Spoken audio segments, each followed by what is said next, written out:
Hey everybody, it's Thursday, March 18th, 2021. But we're going to talk about several topics. The 10-year yield is causing some concern for a lot of people that watch that, and we know that the yield is something that you keep an eye on if you're concerned about rising interest rates, and the yield has been rising, and especially mortgage rates. If mortgage rates go up, a lot of people feel that the housing market, the housing bubble rather, is going to be in jeopardy. Now, some people say that's good because home prices will come down. Other people say, no, that's not good. I just bought a house. I want the home price to go up so I can resell it for a profit. All right, so we're going to talk about that. And we're going to talk about another just awful, awful unemployment number. We told you it's probably not going to get better. And guess what? You're going to see in just a few minutes what's happening again. All right, and also we'll tell you what Jerome Powell said. And really, it's not going to be a surprise. But let's go ahead and get into the news here. All right, first let's talk about this right here with the Fed meeting yesterday. I think we all knew this was no surprise. The Fed has said repeatedly that they do not see any interest rate hikes coming until 2023. And even that, I think, is going to be impossible unless they want to purposely bring down the economy. Why? Because there is no economic recovery. What we're seeing right now, the economic activity is a result of debt. It's a debt binge. It's a debt fueled economy right now. If you take away the debt and the unlimited debt that's allowed to be created out of thin air, then the entire economy comes down. Even worse job losses that we're seeing now. No one knows really how much worse, but it would get so much worse, I think it would make your head spin. And also, the Fed's basically admitting they're going to allow inflation, and we're already starting to see home prices rise faster than previous years. Something said that a lot of people said was impossible just a few years ago. They said the housing bubble's done, prices can't go up. And what have we been saying here on this channel repeatedly? Repeatedly, it's a manipulated market. Just because prices are higher doesn't mean they can't go even higher yet. Look at Toronto. Average home price in that city, $1 million. All right, now some people say, oh, JJ, the Fed's not talking about home prices when they talk about inflation. Of course they're not talking about it because they don't want to actually admit what's really happening in the real economy. All right, so at the same time as the Fed is talking about keeping interest rates low and not hiking and allowing inflation to rise even beyond their 2% target, there's something else happening that most people really don't pay too much attention to, and that's the 10-year yield. So for example, the Fed, they could not raise interest rates, but you could still see mortgage rates spike based on the 10-year yield. And why do we talk about the 10-year yield and the Fed? Well, the Fed's also involved in the bond market, and they're heavily involved in manipulating the mortgage rate with their activity in the bond market, treasuries. Right, and this is commonly referred to as the debt markets, right? You probably heard a lot of economists talk about the debt markets. So the 10-year bond, another jump today over 6%.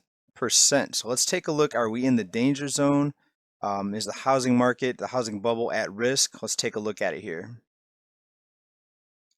Right, here is the 10-year Treasury yield. Now, if you look at it on a 1-month chart, it looks pretty, a pretty dramatic rise, right? Up to 1.7.5%. Right, close to 1.75 anyways. But let's go ahead and zoom out a little bit. First, let's look at the 1-year chart. Still looks pretty dramatic on the rise there. 5-year chart, not so much. You see, we just came off of this peak here in October 2018. And let's go out even further to a long-term chart. This goes all the way back to the mid-80s.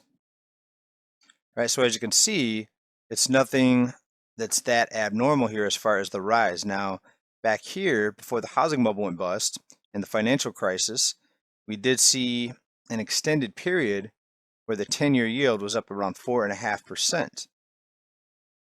Right, and that combined with many other factors led to the crisis that ensued. So we're not in crisis territory.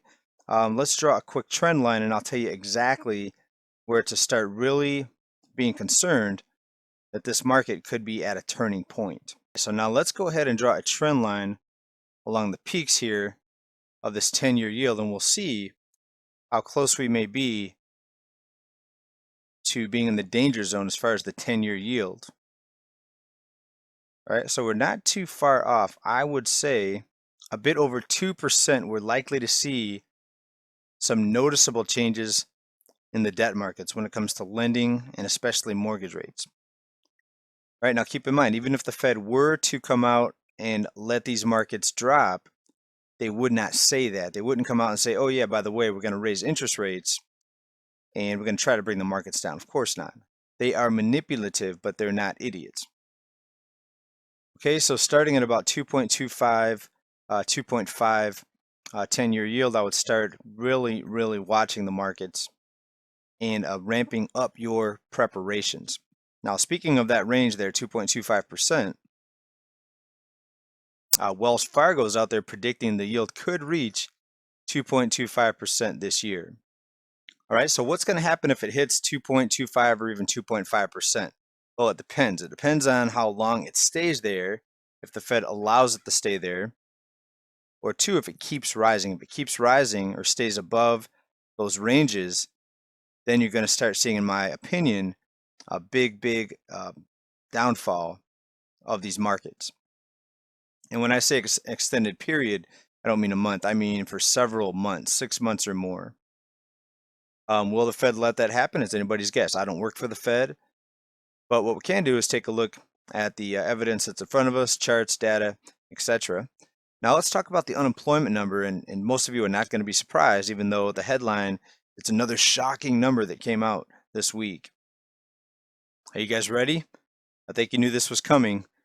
There's that word again, unexpectedly. Jobless claims unexpectedly jump despite relaxed economic conditions. So despite the reopening and the new economic boom that's going to pull this economy out of the dumps, we see another rise in new jobless filings. 770,000 just this week alone. 770,000. Let's take a look at a chart on this. And as we go along the top here, we see again that there is no economic recovery, right? And this is just new jobless filings. This is just a part of the overall picture. Think about all the people that are long-term unemployed that are no longer even counted as being unemployed. It's absolutely insane how they can make the economy look like it's recovering when it's really not. And we just put the question out there last episode, if the economy was recovering, why is there talk of more frequent stimulus checks, and now lawmakers even talking about monthly stimulus payouts, aka UBI? All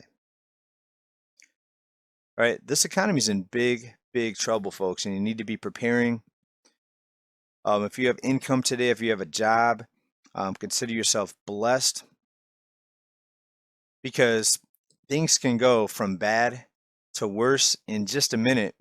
And industries and sectors that we thought would be safe or unaffected could turn on a dime. I mean, look at the banking system in 2008, what happened. And now the rescue programs that we've seen just in the past few years have dwarfed the rescue programs that had to come in and save the banking industry back then. All right, so buckle up, folks. Things are getting very interesting. Keep an eye on that 10-year yield and come back to this channel for more updates. And we're going to keep an eye on it for you, and we're going to talk about it. Stay well, everybody. Stay safe, stay prepared. Bye for now.